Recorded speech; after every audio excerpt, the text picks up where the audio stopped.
Todo ano em abril, Bordeaux para. Críticos, negociantes, compradores do mundo inteiro chegam aqui para provar um vinho que, basicamente, nem existe ainda. Como assim, André? Bem-vindo a Bordeaux. E isso são os primeurs de Bordeaux. E nesse vídeo aqui eu vou te explicar de onde é que isso veio, como que isso funciona, por que só Bordeaux funciona assim, e também vou te explicar por que muita gente acha que esse modelo está chegando no limite. Roda a vinheta e bora para mais um vídeo com muita dose franca neste canal.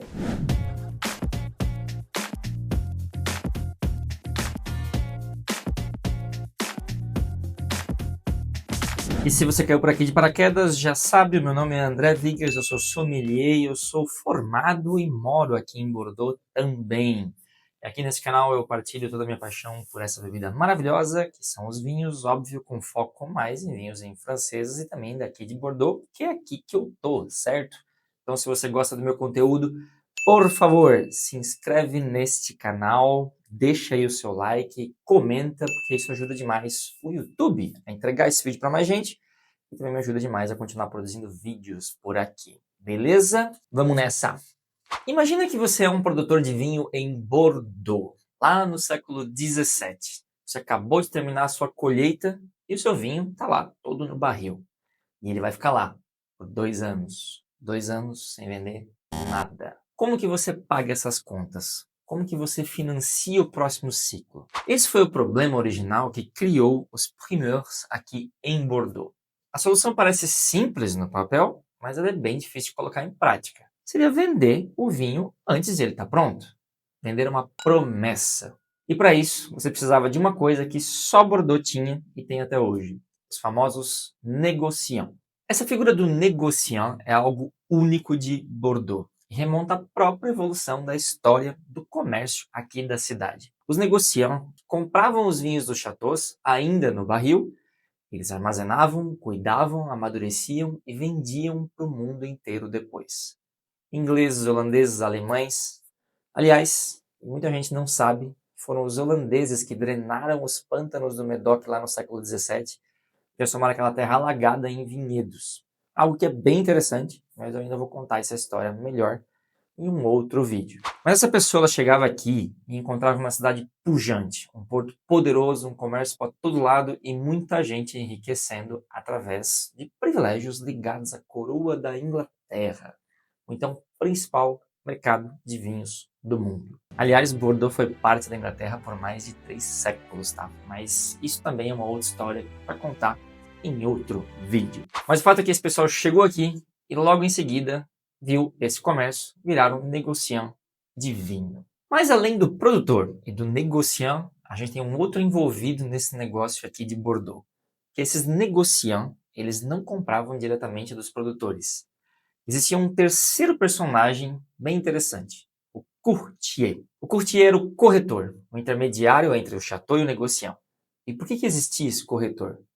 Porque na época, um aristocrata dono de um chateau não tratava de negócios diretamente com um comerciante. Era uma questão de classe social. E o courtier fazia essa ponte, recebendo, claro, uma comissão da transição. Aliás, ele recebe isso até hoje, tá? Inclusive, eles existem até hoje, mas a importância deles diminuiu. Os courtiers, inclusive, eles foram os responsáveis pela lista de 1855, onde eu tenho aqui uma série de 3 episódios que eu vou deixar na descrição, contando tudo sobre essa história. Dá uma olhada lá que eu acho que você vai gostar. Chateau, courtier, negociant. Esse conjunto é o que a gente chama de Place de Bordeaux, ou Praça de Bordeaux. Um sistema que existe até hoje e é uma das estruturas comerciais mais antigas e mais fechadas do mundo do vinho. Os grandes chateaus, com raríssimas exceções, vendem toda a sua produção somente através dos negociants. São mais de 400 aqui em Bordeaux, tá? Mais ou menos 150 deles aí trabalham com os grands crus classés e os mais prestigiados chateaus. E outros aí 250 vão trabalhar com os chateaus um pouco menores. Por séculos, esse sistema de venda em primeur era uma coisa exclusiva do negócio. Então, negociante, que importador, distribuidor. O consumidor final não tinha acesso a essa compra antecipada. Só que isso mudou nos anos 80 e não foi por acaso. Bordeaux vivia uma crise econômica severa ali no final dos anos 70, onde vários chateaus foram forçados a vender para grupos financeiros, etc. E O sistema precisava de um oxigênio. E abrir então os primeurs para o público privado foi parte da solução. Beleza, mas como é que isso funciona então na prática? O que é essa venda em primeur? Bom, primeiro a gente precisa voltar lá para abril, logo depois da colheita do ano anterior, que acontece sempre em setembro, por ali. Neste mês de abril, especialmente na terceira semana, os chateaus, por intermédio dos negociantes, convidam críticos e compradores do mundo inteiro. Todo mundo chega aqui em Bordeaux, mais ou menos umas 5 mil pessoas, tá? E prova os vinhos, ainda no barril. O vinho não está pronto, ainda vai passar mais um ano, às vezes 2, dependendo do chateau, envelhecendo. Mas é com base nesta prova que os críticos vão começar a dar notas, e é com base nessas notas e na percepção econômica do momento, além de uma série de outras coisas que envolvem aí acordos pré-estabelecidos, que o mercado, então, vai começar a definir um preço médio desta colheita. Depois das provas e das notas e dessa mão invisível dos negociantes, courtiers, das percepções do momento em si, cada chateau, então, vai começar a lançar o seu preço para os negociantes. E os negociantes, então, vão repassar isso para os importadores no mundo inteiro e os importadores vão oferecer isso para os consumidores finais. E aí você, sim, você pode comprar um vinho que não está pronto ainda, mas você vai pagar para ele agora e o vinho vai chegar na sua casa 2 anos depois. É isso. É um mercado de futuros. Com uma bolsa de valores, só que para vinho. Bom, e por que você faria isso? Porque historicamente era a única forma de garantir o acesso à propriedade. Quem não comprava em primeur não conseguia depois, ou pagava muito mais no mercado secundário. Como eu disse, a partir dos anos 80 que entendeu-se que essa opção para o consumidor final daria mais fôlego para os chateaus, uma vez que os negociantes também naquela época também já estavam enfrentando aí certas dificuldades e eles mesmos também poderiam antecipar as suas necessidades de compra, diminuindo a aposta e estoques porque eles já sabiam quem queria comprar, né? E a ideia sempre foi tentadora para o consumidor final, pois comprar em primeur sempre se baseava numa teoria simples. Você compra com um desconto, que é em média 30% mais barato, para daqui 2 a 3 anos receber um vinho valorizado pelo menos 30%, ou mesmo mais, dependendo da colheita. Este sistema funcionou muito bem por décadas. Desde a abertura para os consumidores finais, os primeiros aí eles se tornaram um fenômeno global, um espetáculo, um evento de moda. E tem alguns nomes aí sempre no centro de estudo, né? Robert Parker, com certeza, entre eles. Mas aí, os críticos americanos, essa ascensão de notas, etc., que com a influência deles, tornaram esse mercado aí de primeiros uma coqueluche. Compradores da América, da Ásia, do mundo inteiro passaram a entrar no sistema. Os preços subiam, as alocações eram disputadas. Ser negociante em Bordeaux era quase que uma licença para imprimir dinheiro. O Chateau lançava o preço, o negociante repassava, o comprador pagava. Era um ciclo perfeito, até deixar de ser. O sistema começa a dar sinais de desgaste ali pelos anos 2018, 2019. Já vem aí de algum tempo.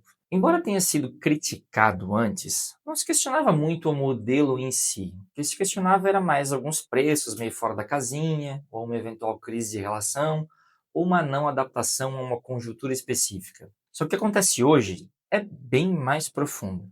Os primeiros aí de 2024 e 2025 estão sendo chamados de crise existencial. E não é exagero. Muita gente importante do sistema deixando claro que não dá mais para continuar assim. E se você estivesse aqui em Bordeaux, saberia que isso é algo absurdo só de se ouvir de alguém de dentro do sistema. Tão enraizado está esse modelo na mente dos bordaleses. Mas o que é que aconteceu? Problema número 1. Os preços que saíram do controle. 2022 é um exemplo clássico. A colheita foi excepcional e os chateaus usaram isso para lançar preços altíssimos, como já fizeram em alguns anos excepcionais. Só que dessa vez o mercado não absorveu e, pior, não aceitou nem um pouco bem isso. Bordeaux já não brilhava mais assim os olhos e expressou arrogante até o talo. As vendas de 2020 e 2021 já estavam relativamente estáveis, mas já vinham dando sinais de baixa. E os negociantes, mesmo achando o preço caro e sem receberem ordens de compra, compraram e financiaram a campanha de 22 como sempre faziam, acreditando que era só uma questão do momento, enfim. Só que dessa vez ficaram com o estoque parado. E quem comprou em primeur pagou mais do que hoje a colheita vale no mercado secundário. Porque para vender 2022 parado, os negociantes começaram a promocionar estoques de 18, 19, 2020. E aí você compra hoje todas essas colheitas mais baratas do que você pagou em primeur. Isso quebra a lógica do sistema. Se você compra agora pagando mais do que vai custar depois, por que você vai comprar agora? E aí cria-se o ciclo vicioso. Por que eu vou comprar o próximo primeur se eu já tenho vinho pronto, mais barato? Problema número 2 é excesso de produção que gera excesso de estoque. Você tem várias colheitas aqui em Bordeaux. Assim, gente, Bordeaux vendia, tá? Os chateaus compravam novas terras, etc. Eles produziam mais. E aí, tudo isso foi criando estoques lá no negociante gigante, que foram todos ficando, se acumulando até o momento em que tudo começou a ficar caro para ele manter nos seus estoques. E claro, o problema número 3, o mundo mudou. Os consumidores jovens não estão mais comprando Bordeaux. A geração que deveria ser o futuro do sistema está bebendo vinho natural. Quando está bebendo vinho, né? Se não, nem está bebendo ou está fumando vape ou, sei lá, está fingindo que é saudável bebendo drink sem álcool. Mas claramente, Bordeaux envelheceu e os primeiros que dependem desses compradores motivados, confiantes, animados, eles sentiram isso. Aliás, dá uma olhada nesse vídeo que eu falo um pouco do problema de Bordeaux e eu afirmo para você que Bordeaux vai ficar mais barato, tá? Vale a pena, link na descrição. Então esse sistema vai acabar? Eu acho que não, mas vai mudar. Já tem algumas ideias aí circulando, tipo lançar vinho mais velho junto com os primeurs, aí criando um incentivo extra, etc. Mas não acredito muito nisso. Reduzir preços de forma estrutural, aí sim, e não simbólica. E criar mais transparência no processo de distribuição. Acho que talvez o principal de tudo é o seguinte: acabou a festa. E faz parte disso reconhecer que o sistema que funcionou para os Premier Cru e para alguns segundos, para os chateaus mais disputados, né? Aqueles aí que são a locomotiva de Bordeaux, eu estou falando de 25, 30 propriedades, não serve para todos os 400 chateaus que tentavam participar da campanha. Tem intermediário demais e cliente de menos. É muito fácil, você dizia, bom, os negociantes vendem, beleza, eles compram de mim, tudo certo. O cara nem queria saber quem eram os clientes dele. Isso aí não rola mais hoje em dia. Bordeaux ainda faz os melhores vinhos de guarda do mundo. Qualidade não está em questão. Quem te diz o contrário não conhece Bordeaux, tá bom?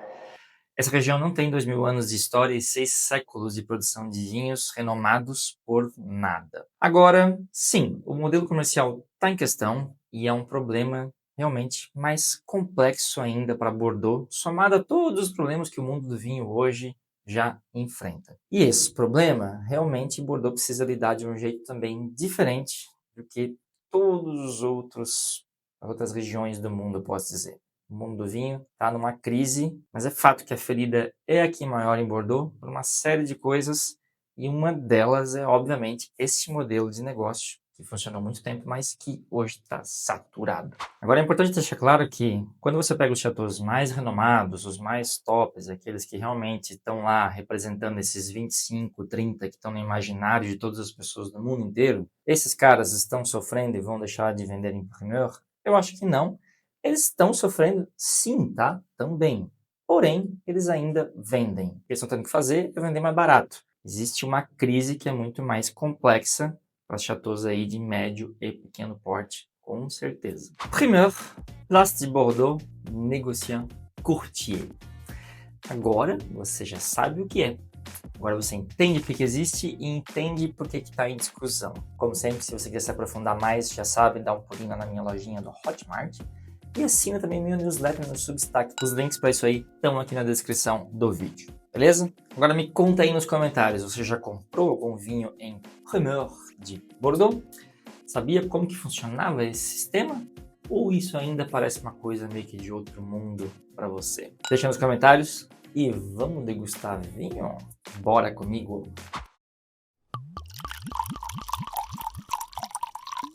Muito bem, né? Então vamos degustar o quê? Vamos degustar Bordeaux, claro. Um Grand Cru Classé de 1855. Chateau de Camansac. Esse aqui que é um Haut-Médoc, um vinho aí que eu acho interessante de fazer a degustação, que eu acho que ele vai estar bem alinhado com aquilo que a gente estava falando, né? O Chateau de Camansaki é um daqueles Grand Crus aí classés, ele é um quinto cru, tá, na classificação. Tinha um prestígio, enfim, durante certo tempo, mas faz parte daqueles chateaus aí que foram perdendo prestígio, enfim, sofreram com problemas, etc. Em algum momento ali os vinhos perderam bastante qualidade, mas, independentemente disso, continua sempre sendo um Grand Cru classé, e é assim que é para a classificação de Bordeaux, ela nunca muda. De qualquer modo, é uma propriedade que teve aí muito mais baixos do que seus altos nesses 170 anos, mas que desde 2005 ela é gerenciada pelos mesmos proprietários do Chateau Chassé-Esplaine, que é um chateau que não é classificado aqui em Bordeaux. Inclusive, eu acho que eu tenho uma degustação dele aqui no canal, onde eu comparo com um Cru Bourgeois, e a gente tem o Chassé-Esplaine, que é um vinho belíssimo, que eu adoro. Então a gente tem realmente os mesmos responsáveis pelo Chassé-Esplaine hoje gerenciando o Camansaki. Então é o seguinte, desde 2005 eles começaram a fazer um trabalho de reviver essa propriedade. Só que é difícil, né? Ainda mais hoje no mercado que é cada vez mais competitivo. Difícil você restabelecer uma qualidade. Então, mesmo não qualidade, mas restabelecer uma reputação. É um classé até relativamente acessível em termos de preço. Olha, sou capaz de dizer que deve ter garrafa dessa daqui sendo vendida por uns 25 euros, tá? O que é nada para um Grand Cru classé. 2019, eu adoro a safra de 2019 em Bordeaux, tá? Inclusive tem vídeo no canal onde eu falo sobre safra também, e tem material lá na lojinha falando sobre safras de Bordeaux. E considero, inclusive, que é uma safra que você pode beber relativamente jovem, que ela tem um caráter sedoso, gostoso, desde o início. Nunca experimentei esse 2019 deles, então vou experimentar aqui com você. Mas espero um Bordeaux de muita qualidade, bom, bem feito. Entretanto, é um destes chateaus que, mesmo sendo Cru classé, está sofrendo bastante para vender vinho em Premier. É um sistema que hoje é problemático até para algumas propriedades que a gente poderia considerar renomadas. Não sei se ele vende no Brasil, tá? Pode ser que venda, mas não sei. Em termos de blend, a gente tem aqui 55% Cabernet Sauvignon, 45% de Merlot. Não deixa de ser clássico, né? É Cabernet e Merlot, mas geralmente tem aí um pouquinho de Petit Verdot, ou uma terceira fruta, ou um pouquinho mais de Cabernet. Deixa eu deixar ele aqui. Bom, cor bem de Bordeaux, bonito, bem ainda concentrado, denso, bem jovem, claramente. E já tá soltando cheiro, tá? Então já vou dizer pra vocês que ele deve ser bem cheiroso aqui no nariz. Vamos botar o nariz na taça, então. Interessante. Bom, aquele lado de fruta negra é um perfil de fruta de mirtilo, uma coisa assim mais de groselha talvez, ou uma cereja mais escura, mais preta assim. Uns aromas frutados assim bem colocados, e tem uma coisa aqui de cravo, bem interessante. Um pouquinho de pimenta preta. Olha, é um nariz assim bonito, tá? Obviamente um pouquinho de fumaça, assim, né, que a gente sente dessa barrica. Obviamente o vinho passa aí. Aqui eles não dizem quanto, tá? Mas se não me engano, o Chateau de Camansaki são 15 meses ou 16 meses em barrica. Então a gente consegue sentir isso aqui. E é impressionante como vem esse lado noz moscada e esse lado de cravo. Me parece uma elevagem também, uma envelhecimento em barrica que é um pouquinho mais colocado, porque a gente sente bem ele presente aqui, tá? Ele sai um pouco mais, assim, a questão aqui dessas especiarias que a gente diz que vem da madeira. Vamos ver na boca, o que a gente sente desse cara? Ó. Um dos poucos 2019 que eu acho que ele tá jovem. Tá com tanino aqui presente. Eu já tava sentindo que ia ser mais ou menos assim pelo estilo do nariz. É um daquele Bordeaux clássico, não tem nada de ruim nesse vinho, mas geralmente 2019 consegue fazer um vinho um pouquinho mais delicado, assim, um pouquinho mais na elegância. Apesar de que também, tá, gente, é um clássico Bordeaux au Médoc.